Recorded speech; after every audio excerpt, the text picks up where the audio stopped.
अस्सलाम वालेकुम स्टडी मशे बखैर आले। इस्लामाबाद और खैबर पख्तूनख्वा की मुश्तरका मारगला हिल्स अपने अंदर कुदरती हुस्न का एक से एक खजाना छुपाए बैठी हैं। यूं तो शहर इक़्तिदार के मज़ाफ़ात में वाक़े शाहदरा गांव खूबसूरती में अपनी मिसाल आप है, लेकिन इसके कुदरती चश्मे, झरने और आबशार कमाल के हैं। इन्हीं आबशारों में से एक शंबर है। अच्छा, हम इस दफ़ा जा रहे हैं शंबर वाटरफॉल और हमने मुतअद्दिद दफ़ा प्लान किया। जब हम शंबर की तरफ महवे सफ़र थे तो हमें हर कदम पर वो कुछ देखने को मिलता रहा जो शायद हमने बचपन में तिलिस्माती कहानियों में सुना था। बड़े बड़े पत्थर, ऊंचे पहाड़, हंसते मुस्कुराते दरख्त हमें पूरी तरह अपने शहर में जकड़ चुके थे। यहाँ मेरा दिल कर रहा था कि हर कदम पर खूबसूरत नज़ारों को कैमरे की आंख से कैद करूं, लेकिन मेरे बिरादर्स बार बार मुझे जल्दी पहुंचने की तरगीब देते रहे। रास्ते कुछ पॉइंट्स पर मुश्किल थे, लेकिन हम चलते रहे। ये देखकर हैरत हुई कि मुश्किल से 2-3 किलोमीटर पैदल चलने के बाद हम शंबर वाटरफॉल पहुंच चुके थे।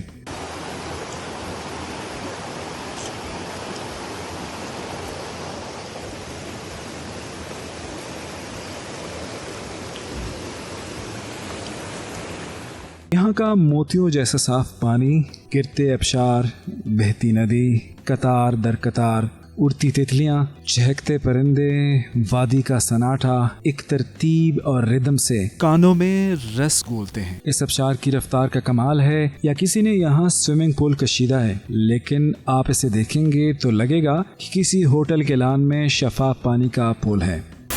बिलाखिर हम शंबर वाटरफॉल आ चुके। हमने 2 वीक प्लान किया, लेकिन मुसलसल बारिशों की वजह से हमें कैंसिल करना पड़ा। कभी भी बारिश में शंबर पे ना आए, क्योंकि ये वाटरफॉल आम हालात में इतना ज़्यादा फ्लो कर रहा है। जब बारिश होती है तो जिस तरह कहा जाता है कि बारिश आता है तो ज़्यादा पानी आता है, तो इस वाटरफॉल में फिर पानी का जो फ्लो है वो बहुत ज़्यादा हो जाता है। जिन लोगों को पानी का फोबिया है वो यहाँ खौफ महसूस कर सकते हैं। ताहम एंजॉय करने का बेहतरीन तरीका यह है कि आबशार की जानिब पुश्त की जाए, और हमने भी यही किया। यह आबशार आम दिनों में इतना जोबन पर होता है तो अंदाज़ा लगाना मुश्किल नहीं कि बारिश में इसका जोर क्या होगा। हम नहार मुँह घर से निकले थे। जो फ्रूट मैं साथ लाया था वो तो रास्ते में खाया जाता रहा, ताहम मेरे नसीब में जो लिखा था वो तो मिलना ही था। पेट में थोड़ा बहुत फ्रूट चला गया तो ठंड बर्दाश्त करने की शक्ति बढ़ गई और कुछ मज़ीद वक्त पानी में गुजारा।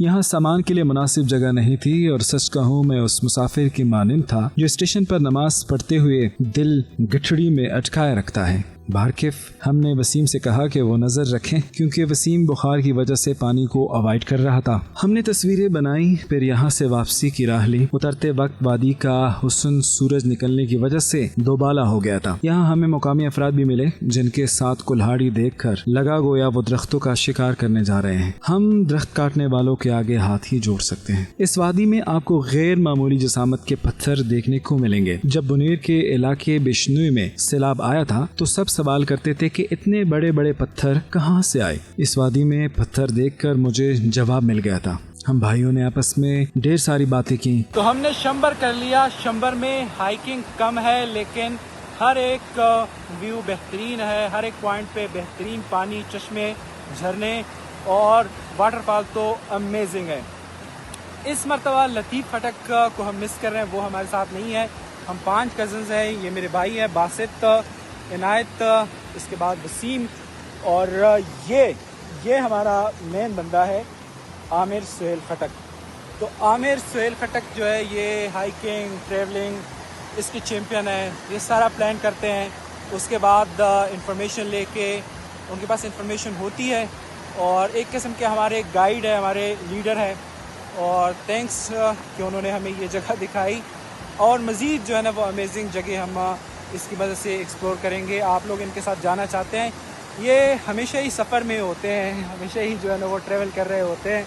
ट्रेक पर जाते हुए अंधेरे की वजह से हम जितने अनकंफर्टेबल थे, वापसी पर वादी के सीने को चीरती सड़क से गुजरते हुए हर लम्हा एंजॉय करते चले। मेलोडी का फूड स्ट्रीट हमारा मुंतजिर था। हम नाश्ते के लिए वहां गए जहां अक्सर जाया करते थे। हमने इस चाचा जी से पूछा कि यहाँ किसका नाश्ता बेहतर है। उन्होंने बताया कि इन्हीं का नाश्ता सबसे बेहतर है। हमने एतबार कर लिया क्योंकि वो झूठ थोड़ी बोलते। शाम को बच्चों से वादा किया था उनको पार्क ले जाने का, लेकिन मौसम खराब था। सोचा इनके साथ वक्त भी गुजारा जाए और कुछ पेंडिंग काम भी निपटाए जाएं। तो हम दुबई प्लाजा गए और बच्चों का लैपटॉप जो खराब पड़ा था ठीक किया। इनसे काम कराकर हमको ये बिल्लियाँ मिली।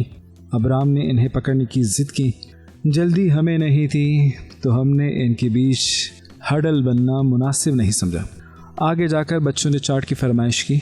यहाँ से फ्री हुए तो घर में सौदा सरफ मांगा गया था। वो निपटाकर पहुँचा तो शाम हो गई थी। किचन में मदद की, मामूल के गिले शिकवे सुने, फिर तो सोना था क्योंकि सुबह दफ्तर भी जाना होता है। Atif signing out. फिर मिलने तक के लिए खुदा हाफिज।